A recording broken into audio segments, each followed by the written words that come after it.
BRICS की 16वीं summit रूस के कजान में हो रही है। रूस, चीन, ब्राजील, साउथ अफ्रीका समेत 28 देशों के हेड ऑफ स्टेट यानी राष्ट्रपति या प्रधानमंत्री इसमें पहुंचे हुए। इस साल समिट की अध्यक्षता व्लादिमीर पुतिन कर रहे हैं। ब्रिक्स पर पूरी दुनिया की निगाह बनी हुई है।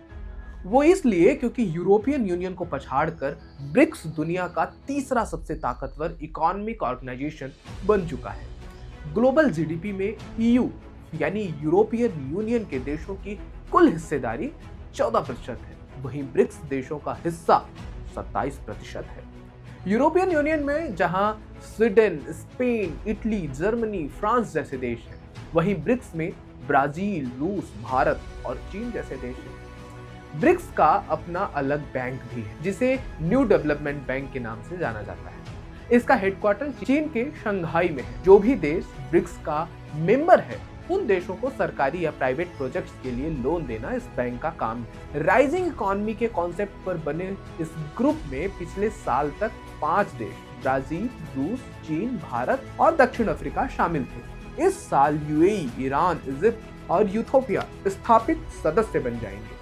पिछले साल 34 और इस साल 40 देशों ने संगठन से जुड़ने की इच्छा जताई है। 2008-9 में जब वेस्टर्न कंट्री आर्थिक संकट से गुजर रहे थे, तब ब्रिक्स देशों की अर्थव्यवस्था तेजी से आगे बढ़ रही थी। बात इकोनॉमिक क्राइसिस से पहले की करें तो वेस्टर्न कंट्री दुनिया की 60 से 80% अर्थव्यवस्था को कंट्रोल कर रहे थे, लेकिन मंदी के दौर में ब्रिक्स देशों को इकोनॉमिक ग्रोथ का पता चला। उन्हें रियलाइज हुआ कि वो भी तेजी से बढ़ सकते हैं, उनमें भी वेस्टर्न कंट्री को टक्कर देने की क्षमता है। हाल ही में रूस के राष्ट्रपति पुतिन ने स्विफ्ट पेमेंट सिस्टम की तरह ब्रिक्स देशों के लिए एक अलग पेमेंट सिस्टम बनाने की बात कही थी। इससे पहले पिछले साल ब्राजील के राष्ट्रपति लूला डा सिल्वा ने एक समिट के दौरान कहा था कि ब्रिक्स संगठन के देशों को व्यापार के लिए एक नई करेंसी बनाने की जरूरत है। हम क्यों डॉलर में ट्रेड कर रहे हैं? हालांकि इस मामले में अभी तक कोई जरूरी डेवलपमेंट नहीं हुआ है, पर ऐसा जरूर हो सकता है कि डॉलर का पत्ता जल्द ही कट जाए, क्योंकि रूस अमेरिका को पीछे करने के लिए कुछ भी कर सकता है। संगठन के कुछ देश तो अपने नेशनल करेंसी में ट्रेड शुरू भी कर चुके हैं। चीन और रूस इन देशों में शामिल हैं।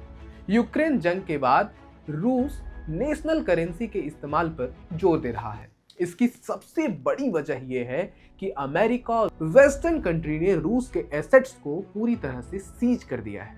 इससे रूस को काफी नुकसान हुआ था। ब्रिक्स में नए देशों के शामिल होने से इसकी ताकत बढ़ी है। यूएई, ईरान, इजिप्ट, इथियोपिया के जुड़ने से ब्रिक्स देशों का बाजार बढ़ा है।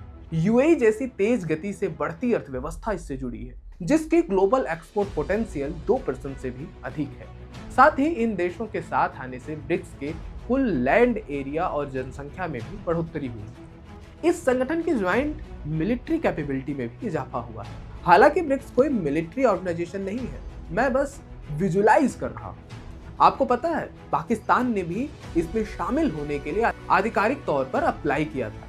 हालांकि भारत इसके विस्तार को लेकर हिचकिचा रहा है, क्योंकि ब्रिक्स का सदस्य बनने का अभी तक कोई नियम नहीं है। फिलहाल ब्रिक्स में जो देश हैं उनका बड़ा आधार अर्थव्यवस्था है। ऐसे में बड़ा सवाल होता है कि नए सदस्यों को इकोनॉमी के आधार पर शामिल किया जाए या जियोग्राफी के आधार पर। ब्रिक्स में कम देश होने की वजह से फैसले लेने में आसानी होती है। ज्यादा लोगों को मैनेज करना थोड़ा सा चैलेंजिंग होता है। दूसरी तरफ भारत चीन के मंसूबों को लेकर भी सतर्क है। सिर्फ चीन ही नहीं, चीन और रूस दोनों ब्रिक्स संगठन को वेस्टर्न कंट्रीज के खिलाफ बने ग्रुप के तौर पर प्रोजेक्ट करना चाहते हैं। भारत ऐसा नहीं चाहता, क्योंकि वेस्टर्न कंट्रीज के साथ भी भारत का बहुत तगड़ा बॉन्ड है।